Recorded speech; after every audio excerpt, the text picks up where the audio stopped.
concept.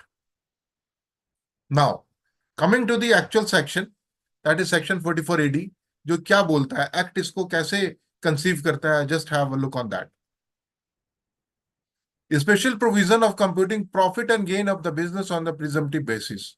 Sir ये इसका जो पहला जो section 44 AD clause 1 is subsection 1 which speaks about notwithstanding anything contrary to the section 28 to section 43C. इसका क्या मतलब है सर? जो सेक्शन 28 से लेके 43C तक है और जो बुक्स ऑफ अकाउंट्स मेंटेन करने की बात कर रहे हैं, अब उस पर्टिकुलर सेक्शन में इन्होंने कहा कि ये 44 AD सेक्शन 28 से लेके 43C तक ओवरराइड कर रही है इंटायर सेक्शन को, राइट? और क्या कहा इन्होंने further? In case of an eligible assessee engaged in an eligible business, मतलब eligible assessee who is engaged in the eligible business, a sum equal to 8% of the total gross receipts, total turnover, gross receipts of the business in the previous year on account of such business, or the case may be a sum higher than the aforesaid sum claimed to have been earned by the eligible SSE shall be deemed to be profit and gain of the business and business chargeable to tax under the profit and gain of the business. अब एक proviso इन्होंने insert करा यहाँ पे. Proviso क्या है sir, वो भी देखते हैं. Proviso is provided that in this subsection shall have effect as if the word 8%, the word 6% needs to be had been substituted. That means जहां पे 8% है वहां पे 6% आ जाएगा. That वो किस circumstances में? When the total turnover or the gross receipts which is received by an account pay check or an account pay bank draft or use of electronic clearing system through a bank account or through such other electronic mode as may be prescribed during the previous year or before the due date in subsection 1 of section 139 in respect of that previous year. This is the basic provision of section 44 AD, which speaks about notwithstanding anything to the contrary in section 28 to section 43C and applicable to the eligible SSE engaged in an eligible business. अब यहां पे sir question arise होता है कि sir what do you mean by eligible SSC and what do you mean by eligible business? Sir ये definition देखते हैं.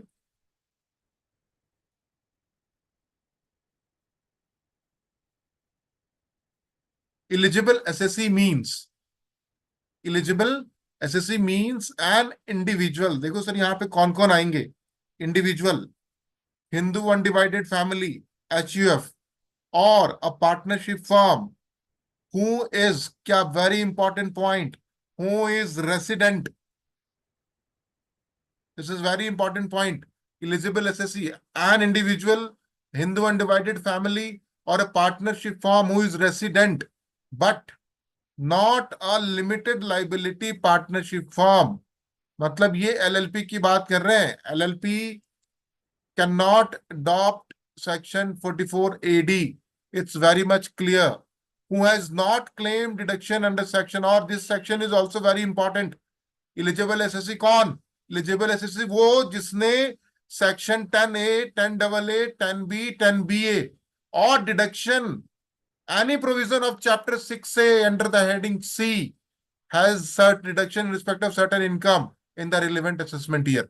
जिसने क्लेम कर लिया, who has not claimed, जिसने क्लेम कर लिया, he is not eligible SSE. He will not be an eligible SSE, and accordingly section 44 AD वो अप्लाई नहीं कर सकते अपने ऊपर, right? These are the very basic things which we need to understand कि सर किस केस में वो एलिजिबल SSE कौन? एलिजिबल SSE वो जो इंडिविजुअल है, हिंदू अनडिवाइडेड फैमिली है, और जो नॉर्मल पार्टनरशिप फर्म है, और कौन? जो रेसिडेंट है. ये भी बहुत इंपॉर्टेंट पार्ट है. Who is resident but not a LLP, right? Or who has not claimed deduction. That is very important. Who has not claimed deduction under section 10A, 10AA, 10B, 10BA. This is very important point. Or deduction under any other provision of chapter 6A. ये भी बहुत important है।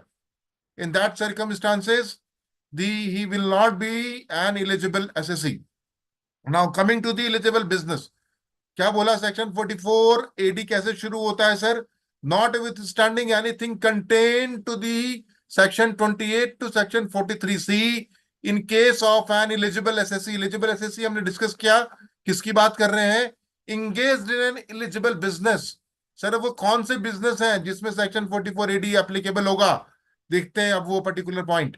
Eligible business means any business, any business except the business of playing, hiring, leasing goods, carriage referred under section 44 AE. Eligible business means whose total turnover or gross receipts in the previous year does not exceed an amount of 2 crore rupees.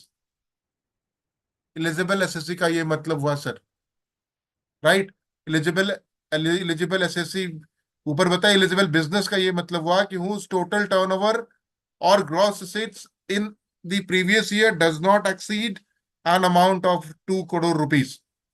Following provisions shall be inserted under section 44 AD by the Finance Act 2023, which is applicable from 1 अप्रैल 2024, जो कह रहा है provided that where the amount or aggregate of the amount received during the previous year in cash does not exceed 5% of the total turnover or gross assets, cash में 5% से ज्यादा नहीं है, in that circumstances thus this subclause shall have the effect as if the word 2 crore rupees, the word 3 crore rupees have been substituted.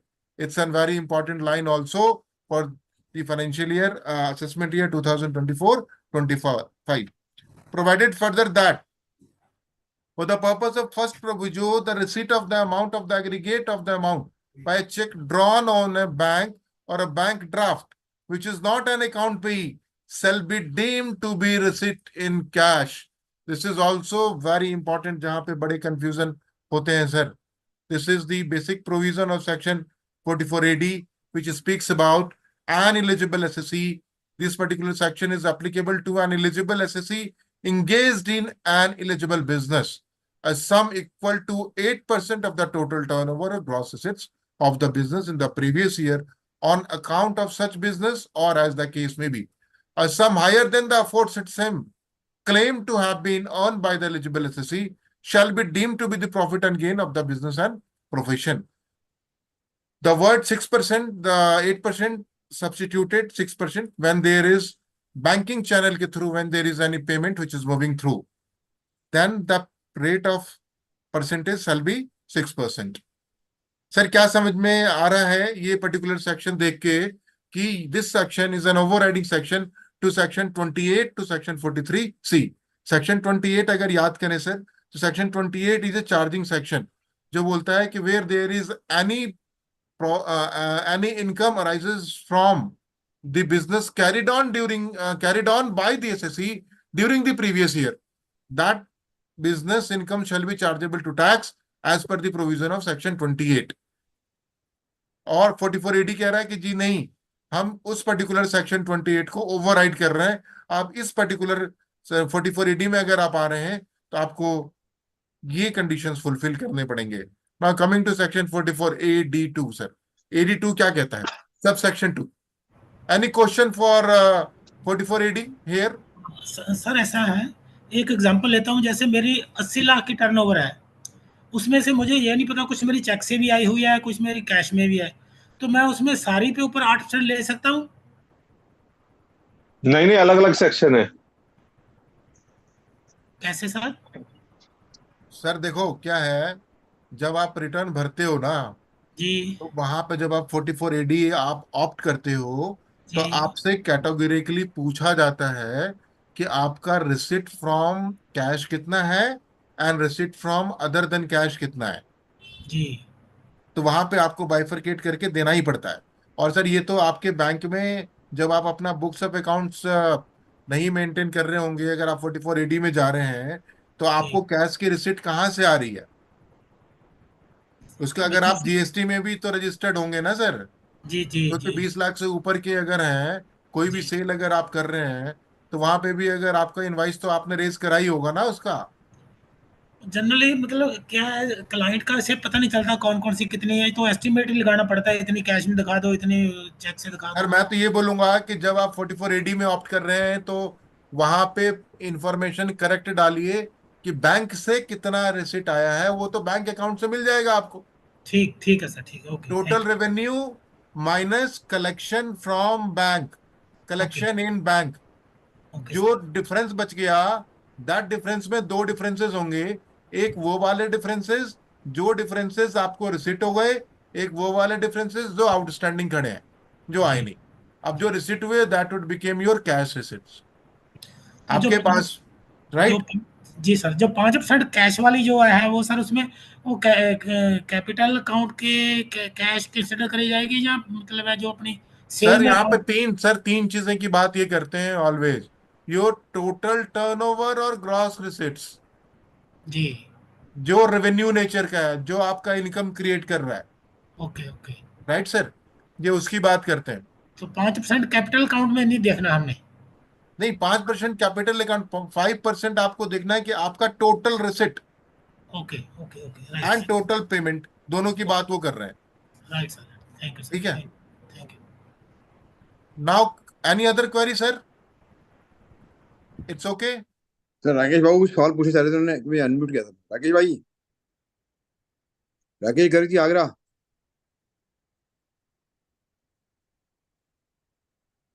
Only query on eligible assessee eligible business and subsection 1 of section 44 AD 1, subsection 1 पे कोई query है?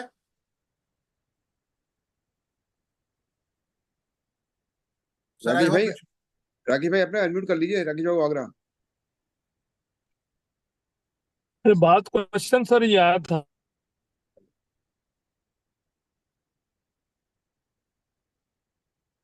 राकेश भाई unmute करिए अपना को। राकेश भाई आपका unmute नहीं हुआ। हाँ, हो हेलो। गया। ये हो गया, हो गया। अभी क्वेश्चन आया था कि क्या हम 8% के हिसाब से रिसीट मिल सकते हैं, कुछ कैश है कुछ चेक से है, उसमें बाइफरकेशन की जरूरत कहाँ, 8 ले जरूरत तब पड़ेगी हम 6 के हिसाब से करें। सर आवाज नहीं आ रही आपकी सही, आप जरा कमेंट राकेश भाई बॉक्स में आपकी टाइप आवाज कर ब्रेक हो दीजिए। रही तो है। हम 8% ज्यादा के। नहीं राकेश भाई आपकी आवाज हेलो। ब्रेक हो रही है, तो नेटवर्क की अब प्रॉब्लम हो रही है अब या? अब आ रही है सर, अब आ रही है। हाँ सर, बोलिए हाँ, आप बोलिए। हेलो। बोलो। क्वेश्चन अभी आया था कि क्या हम टोटल रिसीट्स पे या टर्नओवर पे 8% के हिसाब से इनकम वर्किंग कर सकते हैं कि नहीं कर सकते हैं, तो सर उसमें वो तो हायर बाइफरकेशन देन की सिक्स जरूरत नहीं है परसेंट सर। सर ऐसा सिक्स है। परसेंट 6% की, पूरी बात सुन लीजिए मेरी। 6% के हिसाब से हम वर्किंग करते हैं प्रॉफिट की, तब तो बात समझ में आती है कि उनको अलग अलग करिए, जितना कैश का है उस पर 8%, बाकी के हम 6% ले सकते हैं। लेकिन अगर 8 ले रहे हैं तो हमें अलग अलग करने की जरूरत क्या है, कोई जरूरत नहीं है। सर अगर आप एक काम, अगर आपका मान लो कैश में रिसिट है, अगर 8% भी ले रहे हो ना, तो जी। आपको जो कलेक्शन जो कैश में हुआ है, जी। सर वो इनकम टैक्स रिटर्न में डिस्क्लोजर रिक्वायरमेंट है। सर सर मैं ये कह रहा आप हूँ। अगर टोटल रेवेन्यू पे 8% डाल रहे हो ना सर, जी। आप कह रहे हो कि जी इरिस्पेक्टिव ऑफ द फैक्ट कि whether my collection is through the cash जी। जी। और थ्रू दी बैंकिंग मोड, जी। राइट, टोटल जी। पे जी। अगर आप आठ जी। परसेंट दिखा रहे हो, तो सर वो तो हम कर ही जी। सकते हैं, वो तो हम कर ही बस सकते वही हैं। क्वेश्चन, वही था सर। सर उसमें कोई दिक्कत नहीं है, लेकिन जब जब आप फॉर्म देखते हो, अगर आपको कैश में भी रिसिट है, ठीक है, तो वो आपको इश्यू, इशू अलग है सर, वो इशू अलग है। हाँ वो तो हम कर ही सकते वो हैं। इशू अलग है, बात ये कि लेकिन नहीं नहीं, फॉर्म की जो बात आठ आती है ना, परसेंट जो जो डिस्क्लोजर जी। जी। रिक्वायरमेंट की बात मैं कह रहा था, कि फॉर्म जब आईटीआर हम भरते जी। हैं तो जी। वहां पे वो कैटेगोरिकली पूछता है हम्म, हमसे कि आपका टोटल जी। रिसिट जी। कैश में कितना है और जी। टोटल रिसिट जी। थ्रू द बैंकिंग मोड कितना है, जी। जी।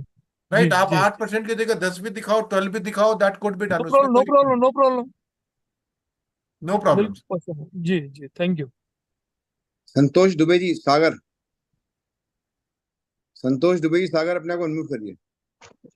हाँ जी सर, नमस्ते सर। जी। नमस्कार सर। सर ये पूछ रहा है यदि किसी का टर्नओवर ऑडिट के नीचे है तो क्या उसको बैलेंस शीट बनाना जरूरी है? सर आ रहा हूं अगले स्लाइड पे। जी जी मैंने अभी कहा 44AD1 सब सेक्शन जी 1 पे बात करना है अभी, इलिजिबल एसएससी अनएलिजिबल बिजनेस के ऊपर। ओके सर, ओके सर, ठीक है, उस पे वो अगले स्लाइड में कवर हो जाएगा सारा। Okay sir.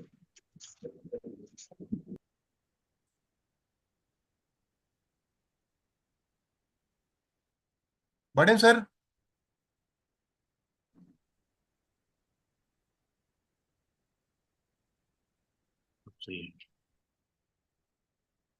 चलिए आगे बढ़ते हैं। ये था मेरा सब सेक्शन 144AD1। नाउ सब सेक्शन 2 जो क्या कहता है, तो यहां पे इन्होंने क्लियरली कहा कि जी मैं this particular section 44AD is overriding section of section 28 to section 43C, section 43C। It means क्या कि जितने भी मेरे एक्सपेंडिचर वाले सेक्शन है, राइट, इट मींस क्या है कि वो सेक्शन का deduction already deem to be provided, कि भाई हमने आपको उसका डिडक्शन दे दिया अगर आप सेक्शन 44AD में आ रहे हैं तो। That is very important. कह रहे हैं कि any deduction allowable under the provision of section 30 to 38। Sir ये सारे सेक्शंस अपने खर्चे वाले सेक्शन है, इफ यू रिमेंबर, राइट। तो वो कह रहे हैं for the purpose of sub section 1 be deemed to have been already given full effect to and no further deduction under those sections shall be allowed। मतलब section 28 to section 43C has already been overridden by section 44AD। 44AD2 अब कह रहे हैं कि जी any deduction allowable under the provision of section 30 to section 38 shall for the purpose of subsection 1 be deemed to have been already given full effect and no further deduction under those sections shall be allowed। यानी कि presumptive taxation एक बार आपने opt कर लिया, that means कि entire section 32-38 shall be deemed to have already been given effect in your calculation। Sir देखते हैं 44AD3 ये क्या कह रहे हैं। 44AD3 the written down value of an asset of an eligible business shall be deemed to have been calculated as if the eligible business has claimed and had actually allowed the deduction in respect of depreciation for the each relevant assessment year। अब ये क्या बोल रहा है sir कि जो depreciation का part है स्पेसिफिकली उन्होंने कहा कि written down value of any asset of an eligible business shall be deem to have been calculated. कहने की जी हमने मान लिया कि रिटर्न डाउन वैल्यू भी सेक्शन 32 में कवर होता है डेप्रिसिएशन, वहां पे written down value of any asset of an eligible business shall be deemed to have been calculated as if the eligible assessee had claimed and had been actually allowed the deduction in respect of the depreciation for the each of the relevant assessment year। मतलब depreciation part, खर्चा part हम consider करेंगे कि that part has already been given and already has been allowed by the particular section। 4 क्या बोलते हैं sir, particular section 44AD4 where an eligible assessee declare profit for any previous year in accordance with the provision of this section and he declare profit for any of the 5 assessment year relevant to the previous year preceding such previous year not in accordance with the provision of subsection 1, he shall not be eligible to claim the benefit of the provision of this section for 5 assessment year subsequent to the assessment year relevant to the previous year in which the profit has not been declared in accordance with the provision of subsection 1। Sir section 44AD4 पे यहां पे थोड़ा रुकना होगा हमें और कुछ points हमें और डिस्कस करने पड़ेंगे। अब ये क्या कह रहे हैं, where an eligible assessee declare profit for any previous year in accordance with the provision of this section, ठीक है जी, and he declare profit for any of the 5 assessment year relevant to the previous year succeeding the previous year not in accordance with the provision of subsection 1। Sir ऐसे कौन से activity है जो subsection 1 के through नहीं होगी, that is कि जो प्रॉफिट परसेंटेज है, हम कह रहे हैं कि मेरे बिजनेस का प्रॉफिट परसेंटेज 8% है, 6% है, what ever is the profit percentage, उससे कम मेरा प्रॉफिट है। अगर जो मैंडेटरी रिक्वायरमेंट है सेक्शन 44AD में अगर मैंने वहां वो पर्टिकुलर परसेंटेज अपने प्रॉफिट पे नहीं लिया और मैं ये क्लेम कर रहा हूं कि मेरा प्रॉफिट जो है उस परसेंटेज से कम है, इन दैट सर्कमस्टांसेस हमें for 5 assessment years subsequent to the assessment year relevant to the previous year in which the profit has not been declared in accordance with the provision of subsection 1. अब देखते हैं 5 में क्या होगा. Notwithstanding anything contained in the foregoing provision of this section, an eligible assessee to whom the provision of subsection 4 are applicable,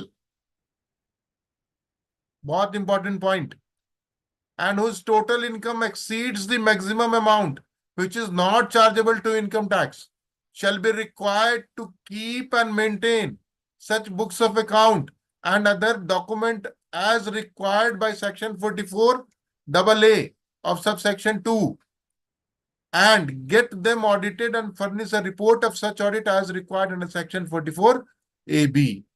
sir ये जो section का line है, that line is very important कि अगर आपका प्रॉफिट आपने 8% एंड 6% से कम दिखाया है अपने इनकम टैक्स रिटर्न में, इन दैट सर्कमस्टांसेस आपको अगले 5 साल, इस साल और प्लस अगले 5 साल, और आपकी income and whose total income exceeds the maximum amount which is not chargeable to tax, उससे ज्यादा है, then you have to do these following things.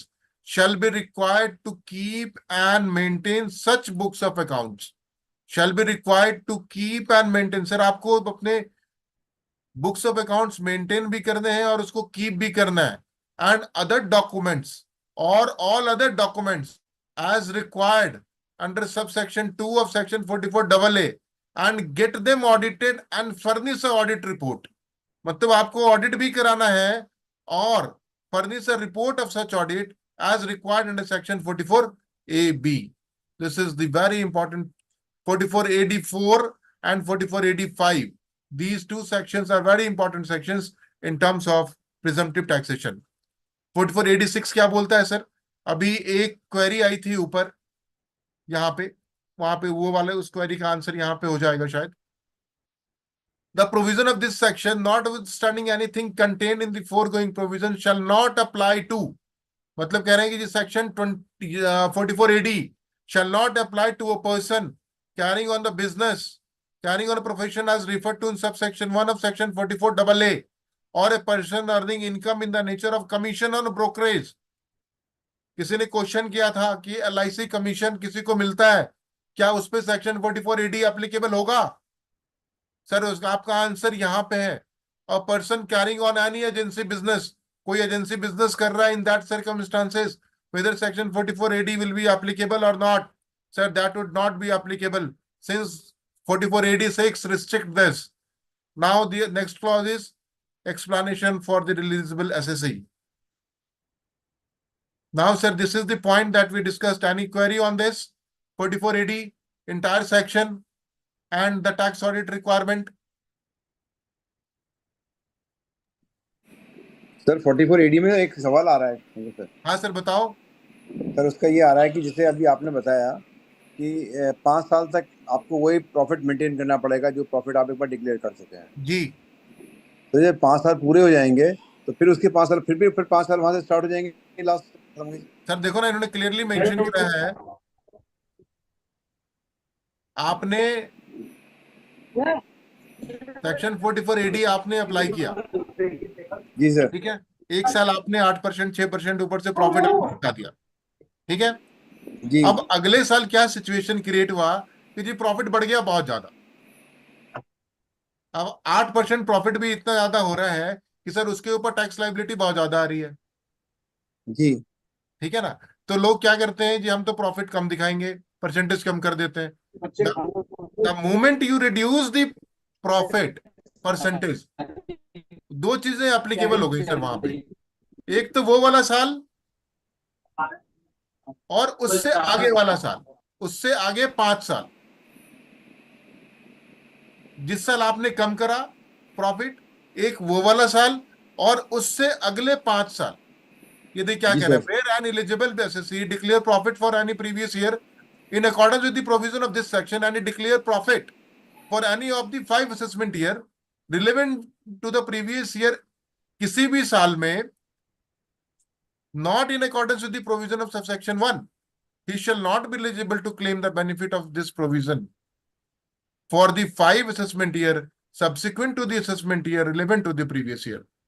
कह रहे हैं कि जिस साल आपने करा उसके अगले 5 साल आपको जो सेक्शन 44 AD का रिलीफ है, जो आप बेनिफिट क्लेम कर रहे हैं, shall not be eligible to claim the benefit. इसमें क्या बेनिफिट क्लेम कर रहे हो सर? इंटायरली एक तो प्रिस्क्राइब्ड परसेंटेज है जिसको आप income as your gross turnover में से प्रिस्क्राइब्ड परसेंटेज लगा के हम आपका इनकम मानते हैं, और जितना भी इंटायर डिडक्शन है टैक्स का, एक्सपेंडिचर का, वो सारा डिडक्शन हम आपको अलाउ कर रहे हैं section 32, 38 that has already been deemed to be allowed.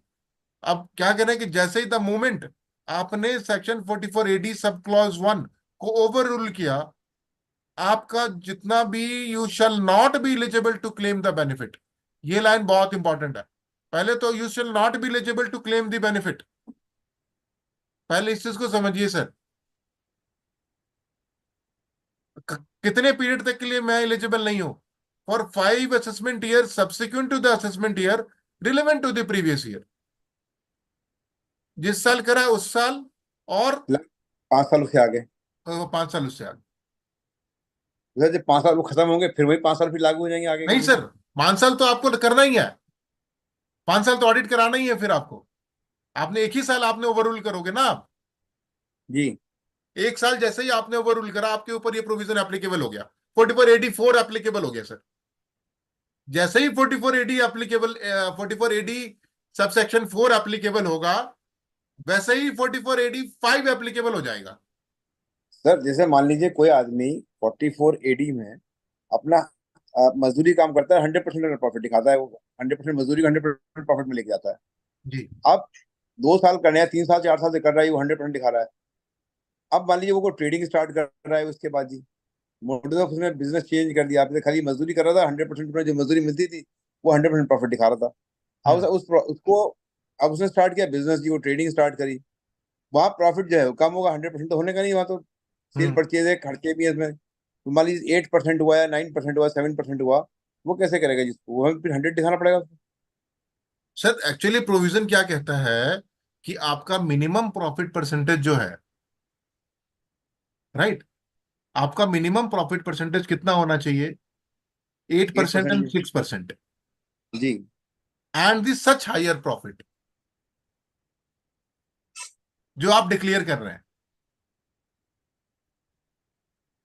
जो मिनिमम 9% कर रहे हैं ना, जो मिनिमम प्रॉफिट परसेंटेज है वो 8 और 6% आपका रहना चाहिए इन ऑल द केसेस. अगर आप 44 AD अगर आप ऑप्ट कर रहे हैं तो. सर मैं वही कह रहा हूँ ना, 44 AD में ऑप्ट किया. मान लीजिए किसी आदमी ने खाली लेबर अपनी इनकम दिखाई, मजदूरी, मैं खुद मजदूरी करता हूँ, अपना काम करता हूँ, जो भी मेरा रिसीट है वो मेरे 100% में प्रॉफिट में कन्वर्ट कर दिया. 100% में 44 AD में 100% लेके उसको चालू करा दिया. नहीं सर, मैं वही चीज आपके क्वेश्चन का आंसर यही कह रहा हूँ. आप कह रहे हो कि सर मैंने पहले साल 100% प्रॉफिट दिखा दिया. हाँ सर, 2-3 साल 4 साल से वो 100% दिखा के आ रहे हैं उसकी मजदूरी आप का. 100% प्रॉफिट दिखा रहे हो ना, जो अब मान प्रॉफिट इज लीजिए मोर अब देन 8% सर. हाँ जी, अब मान लीजिए वो ट्रेडिंग स्टार्ट कर रहा है अपना, हाँ सर ट्रेडिंग में 8% ले सकता है जिसमें मैं ऑडिट की जरूरत पड़ेगी. एक सेकंड, अब उस नहीं नहीं नहीं सर सर जी बोलिए. सर ऐसा है, 6 और 8% तक यदि आप रहते हैं तो आपको ऑडिट की जरूरत नहीं पड़ेगी. यदि 6 और 8 से नीचे जाते हैं तो आप ऑडिट के उसमें जाएंगे. आप तो 6 और 8 के ऊपर है ना सर, तो उसकी ऑडिट की कोई मैंडेटरी नहीं है. नीरज सर क्वेश्चन दूसरी तरीके का है सर. हर्ष सर का क्वेश्चन ये है, मैं सेल्फ प्रोफेशनल हूँ, सेल्फ प्रोफेशनल राइट सर. जो मुझे रिसीट मिल रही है उसको मैं 100% मान रहा हूँ या 80% प्रॉफिट मान रहा हूँ अपना. अब मैंने करंट ईयर में, लास्ट प्रीवियस ईयर में मैंने कोई बिजनेस स्टार्ट किया, उसके टर्नओवर पर मैं 8% ले सकता हूँ टोटल उस टर्नओवर पे. अभी तक मैं 100% दिखाता आ रहा हूँ. सर देखो, जिस समय आप 100% दिखा रहे हो, नेचर ऑफ बिजनेस आपका डिफरेंट है. जी बिल्कुल, एग्जैक्टली. ठीक है ना. जी जी जी. देखिए देखिए सुनिए, अब मेरी बात आप सुनिए. और आज फिर आपने जब नया बिजनेस शुरू किया sir, that is all together would be a new business. Yes, दोनों बिजनेस का अलग अलग सेगमेंट है। जब आप अपना रिटर्न भरते हैं तो उस रिटर्न में बिजनेस बाय एलिजिबल बिजनेस की बात करी हुई है सर। सेक्शन 44AD अगर आप पढ़ेंगे तो सब सेक्शन 1 पढ़िए, वो क्या लिखता है, क्लियरली बोलता है कि there an eligible assessee in engaged in eligible business. If you are engaged in an eligible business and that business is permitted under section 44AD, then you are allowed. तो मैं कह रहा हूँ सर दोनों को अलग अलग खोल के दे सकते हैं ना सर, दोनों की अलग अलग से रेट ऑफ परसेंटेज ले सकते हैं ना। सर दो देखिए, बिजनेस ले लिए मैंने, यदि जब मैं अपना रिटर्न फाइल कर रहा हूँ, कंपटीशन यहाँ पर फीड करना है मुझको, एक मेरा ट्रेडिंग बिजनेस है, उसके ऊपर यदि मैं 10% प्रॉफिट ले रहा हूँ और जो सेल्फ प्रोफेशनल मेरे को सर रिसीव वही, सर देखो जो एलिजिबल बिजनेस है, जी अगर 4 बिजनेस हैं, चारों बिजनेस एलिजिबल बिजनेस हैं, तो जी आपको ग्रॉस रिसिट, ग्रॉस टर्नओवर आपस में क्लब करके लेना पड़ेगा। एवरेज प्रॉफिट परसेंटेज 8% से ऊपर होना चाहिए बस, हाँ जी दोनों सर। का। बस बस बस बस बस ये बस, आप यही मेरा इसको, कहने का मतलब है। ये कहने का मतलब है कि आप चारों बिजनेस को देखिए क्या लिखा है, sum equal to 8% business of the start करो। टोटल टर्नओवर और ग्रॉस रिसिट, नहीं ग्रॉस रिसिट्स वर्ड लिखा हुआ है सर।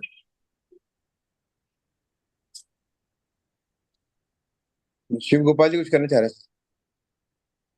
बताइए सर, बताइए। नहीं, शिव गोपाल गुप्ता जी कुछ कहना चाह रहे हैं हम। शिव गोपाल जी अपने आप नोट करिए। सर मैं कह रहा हूँ कि इसमें चैप्टर 6 का सेक्शन 80C का डायरेक्शन कोई नहीं मिलेगा। हेलो, सर नहीं मिलता ना। 44AD में जब आपका इनकम आप ले रहे हो, दिखा रहे हो, इन दैट जी circumstances you shall not be eligible to claim section 44AD। Section 80C।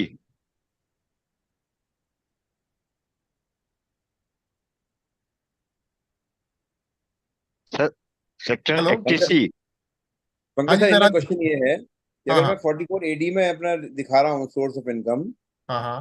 Business income, तो क्या मुझे 80C के बेनिफिट नहीं मिलेंगे, डिडक्शंस? सर वो अलग क्वेश्चन हो गया। सर देखिए, वो जो एलिजिबल एसएससी की बात हम कर रहे थे, ये देखिए, ये वो यहाँ पे कह रहे हैं कि assessee who has not claimed deduction और deduction any other provision of chapter 6A under the heading deduction in respect of certain income है सर। वो deduction in respect of certain incomes जो हेडिंग सी की बात कर रहा है, 6A under the heading deduction in respect of certain income in the relevant assessment year, तो वहां पे 80C कवर नहीं है। Right sir. जी सर। इसका मतलब क्या हुआ कि हु हैज नॉट क्लेम, मतलब person who has claim deduction under section 80C is eligible to get the benefit of section 44AD. Right sir? Ji sir. तो विनोद मित्तल जी, आपका सवाल। विनोद मित्तल जी, भटिंडा। विनोद मित्तल साहब, भटिंडा वालों, अनम्यूट करें भाई साहब, विनोद मित्तल जी। विनोद भाई कहाँ चले गए आप हैंड रेज करके? सर एक चीज और, सर एक बेसिक चीज और आपको बताऊं, ये जो पर्टिकुलर सेक्शन है, सेक्शन 2, ये एलिजिबल एसएससी में जो ये सब क्लॉज 2 उन्होंने डिफाइन किया है, ये जो सेक्शन है ना sir, 10A, 10AA, 10B, 10B, sir ये डिडक्शन ऑफ सर्टन इनकम है सर ये। हेलो। और जो सेक्शन जी, जी। 80C की बात करते हैं हम, that is not an income, that is an deduction of expenditure and investment. Sir आगे विनोद जी आगे कुछ कहना चाह रहे हैं, विनोद जी बोलिए। हाँ जी। हाँ सर, जैसे बता रहे थे ना, जिसके 4 बिजनेस हैं, अगर किसी बिजनेस में जैसे आप बता रहे थे वो मजदूरी कर रहा है, अगर उसको 100% प्रॉफिट है तो उसका 100% प्रॉफिट ही लेना पड़ेगा। अगर कोई ट्रेडिंग करता है, अगर उसका ट्रेडिंग आउट 8% कम है तो उसको 8% ही दिखाना पड़ेगा। तो टोटल टर्नओवर दोनों की मिला के दिखानी पड़ेगी, उसका 100% प्रॉफिट दिखाना पड़ेगा, उसका 8% प्रॉफिट दिखाना पड़ेगा। ये नहीं कर सकता कि मैं दोनों को टर्नओवर क्लब कर लें और उसका 8% ले लें, ऐसे नहीं हो सकता। सर अगर देखो, जिस जो बिजनेस में आपने 100% प्रॉफिट लिया है तो उसको 100% ही हायर प्रॉफिट दिखाना पड़ेगा इसमें, मेरा वर्जन ये है। सर लॉ लॉ यहाँ पे बोलता है कि आप सच हायर प्रॉफिट जो आपको यस, उस पर्टिकुलर ईयर में, क्योंकि हर साल का बिजनेस सेगमेंट अलग अलग होता है सर, अलग होता है, हाँ। राइट, हर साल का अलग होता है। तो there may be some fluctuation in the market sentiment, या राइट। किसी साल हो सकता है हमने हायर प्रॉफिट अर्न कर लिया, किसी साल हो सकता है जी थोड़ा सा मार्केट सेगमेंट सही नहीं है, प्रॉफिट कम हुआ। The idea of section 44 AD is to give you the benefit in order to claim the minimum percentage of profit, that जी, is a sum equal to 8% of the total turnover or gross receipts as the case may be, or a sum higher than the aforesaid sum claimed to have been earned by the eligible associate. अगर उसने ज्यादा earn किया तो ही has to show the higher rate of profit. वो कह रहे हैं सम इक्वल टू 8%, तो आपको करना ही करना है, वो तो करना ही करना है सर। मिनिमम उतना करना ही करना है। मतलब जी, जी, इससे कम में अगर आप, मतलब कोई 100% कर रहा है और अगले साल में अगर उसका 90% का प्रॉफिट हो रहा है सर, इन दैट सर्कमस्टांसेस 10% का लॉस है और 8% से ज्यादा है, तो ही ज्यादा विल दिखाना स्टे पड़ेगा। He will stay eligible to adopt section 44 AD. जी, जी, जी, उसमें कोई दिक्कत नहीं है सर, ठीक है सर, ठीक है, ओके। Right sir. चलो सर आगे चले। हेलो सर, मेरा एक क्वेश्चन है सर। जी हेलो, बोल सर बोलिए। हाँ, हाँ, सर मेरा एक क्वेश्चन है कि ये 44 एडीए है ना, ये बिल्डर के एडीए केस, बिल्डर के केस में हम एप्लीकेबल हो सकता है? सर क्या आपका एलिजिबल बिजनेस है, ग्रॉस रिसिट्स टर्नओवर या की बात वहां पे आएगा, राइट। या या राइट, बराबर है। लेकिन सर वहां पे बिल्डर के केस में जो आप, इसकी लिमिट तो 2 करोड़ ही है ना सर। या हाँ, एक छोटा छोटा बिल्डर है सब, पकड़ो, हाँ समझो। अच्छा, हाँ, हर साल आप वो हर साल उसका जो टर्नओवर है तो बिलो 2 करोड़ है। सर वो बिल्डर है या प्रॉपर्टी डीलर है? नहीं, बिल्डर है वो। बिल्डर है, ओके। हाँ, ये छोटा प्लॉट परचेस करके उसके ऊपर वो कंस्ट्रक्शन करता है और सेल आउट करता है, एक दो प्रॉपर्टी वो सेल आउट करता है, और हाँ उसका जी सर, टर्नओवर जो बिलो 2 करोड़ है, तो हाँ whether he eligible for 44 AD? हाँ, डेफिनेटली सर एलिजिबल बिजनेस में कवर होगा वो, as per the prescribed list जो 44 एडी में है। वो एक बार वो चेक करके अगर वहां पे कंस्ट्रक्शन बिजनेस कवर्ड है, बिल्डर कवर है, then he should be eligible in that. हाँ, एक साल में तो 8% दिखाता है, अगले साल में वो 10% निकाले, 8, 10, 12 ऐसा उसमें होता है, तो वो हाँ सेक्शन एप्लीकेबल होगा ना उसके लिए? हाँ जी सर, 8% से कम नहीं होना चाहिए प्रॉफिट उसमें। 8% नहीं, नो 8% से कम नहीं, उसका 10, 12, 15 इस रेंज में रहता है, तो हाँ उसको एप्लीकेबल होगा ना ये?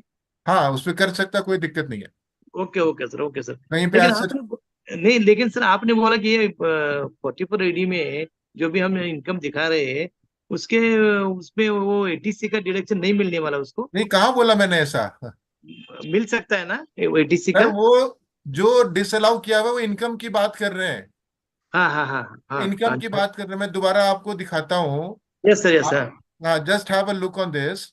ये यस सर। बात कर रहे हैं कि who has not claim deduction under any of the section 10A, 10BB, 10AA, 10B, 10BA, ठीक है सर।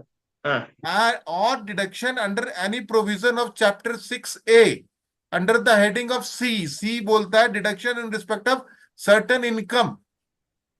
सर जो इनकम का कोई डिडक्शन आपने ऑलरेडी क्लेम किया हुआ है तो हम हाँ, आपको सेक्शन 44 एडी में नहीं देंगे।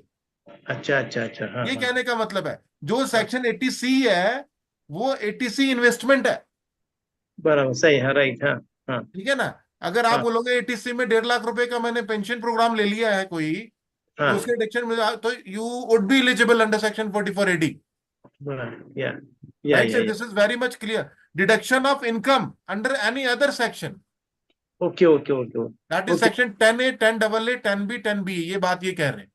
और ओके ओके जो हेडिंग सी है ना सर, वो हेडिंग सी बोलता है deduction in respect of certain incomes की बात करता है, वो इनकम की बात करता okay okay sir, okay sir, है, right okay sir. Sir, I got your point sir, okay sir, thank you, thank you. तो मैंने ये रुपेंद्र बात कही तंड थी जी, आप। रुपेंद्र तंड जी। सर मेरा एक इसमें क्वेश्चन है आप बार बार एक वर्ड रिपीट कर रहे हैं, ग्रोस रिसीट। ठीक है जी, तो मैं इसमें एक एग्जांपल लेना चाहता हूँ, थोड़ी कंफ्यूजन है इसमें। Is I am audible? Audible? हाँ सर, बोलो जी बोलो। जी हाँ जी, तो उसमें सर मैं इश्यू रिपीट है कि नहीं कर मैंने, रहा, ये सेक्शन बोल रहा है ऐसा। हाँ जी हाँ जी, नहीं नहीं, मैं वर्ड को इसलिए आपको कर रहा हूँ, कह रहा हूँ कि वो इससे कंफ्यूजन ये पैदा हो रही थी कि सर मैंने 1 करोड़ की टर्नओवर, मेरी मान लो एक 10 लाख की टर्नओवर है, और 18% जीएसटी है, और मुझे 100% रिसीट आ गई। जी अब वो यहाँ पर एक कन्फ्यूजन हो रही है, लोग कई कई हमारे प्रोफेशनल कह रहे हैं कि अब आपको जीएसटी इंक्लूड करके 8% देना है, मान लो हम कैश मान लेते हैं 8% देना है, या मेरी टर्नओवर है वो तो 10 लाख ही रहेगी। सर, टर्नओवर 10 लाख रहेगी। हाँ, तो जो जो हम मैं वो वर्ड के हिसाब से करना, वहाँ ग्रोस सर आप रिसीट जर्नल होगी। एंट्री करो बुक्स में।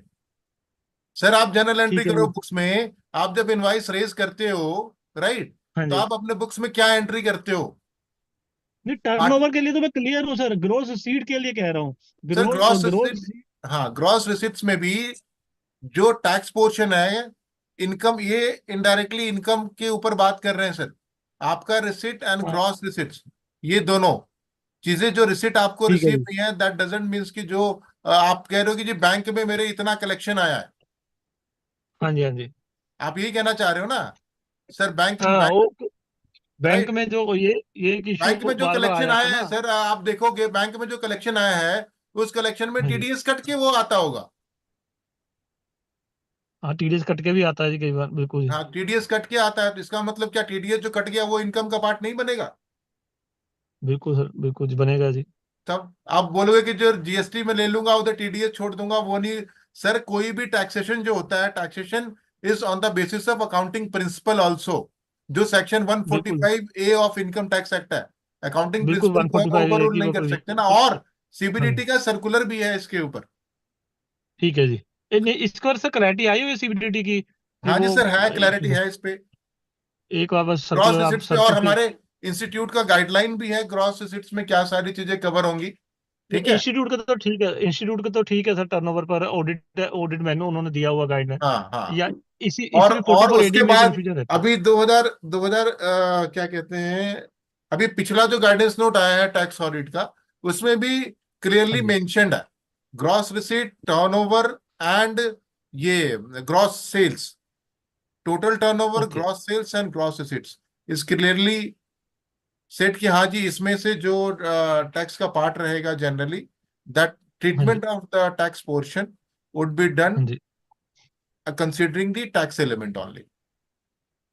सर इसमें एक और क्वेश्चन है कि टर्नओवर होगी 1 करोड़ भी है, पेमेंट आई 50 लाख, 50 लाख अभी आए नहीं चेक, तो जो बैलेंस 50 लाख रहेगा, ये पहला साल ही समझ लो आप हमारा, जी पीछे वाला कोई नहीं आई, तो जो 50 लाख बाय चेक का है उस पर 6%, बाकी पर बाकी पर तो हमें वो देना पड़ेगा कि रिटर्न की डेट तक, ड्यू डेट ऑफ फाइलिंग तक अगर वो पेमेंट आ जाती है, उसको हम 1 करोड़ को 6% में ले सकते सर, ऐसा है, इनकम जो होता है बुक्स में, आप कैसे 44AD में आप जब इनवाइस रेज कर रहे हो 2 करोड़ का, तो आपने उनको जीएसटी इनवाइस तो रेज करके दिया होगा। हैं।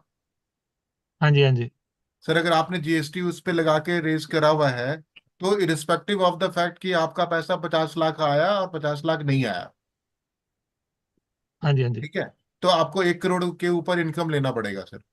1 करोड़ के नहीं ऊपर नहीं, आठ मैं परसेंट सर 8% आठ देना परसेंट की पड़ेगा। बात नहीं मैं नहीं कर रहा नहीं हूँ। सर, वो नहीं है प्रोविजन, 6% और 8% हाँ वाली वही, की बात मतलब कर छह रहा हूँ मैं, परसेंट आठ जो परसेंट जो छह आप परसेंट बैंकिंग चैनल में कितना पैसा आया आपको, मतलब बैंकिंग चैनल से वो आठ तो 50 लाख परसेंट मान आया। लेते हैं।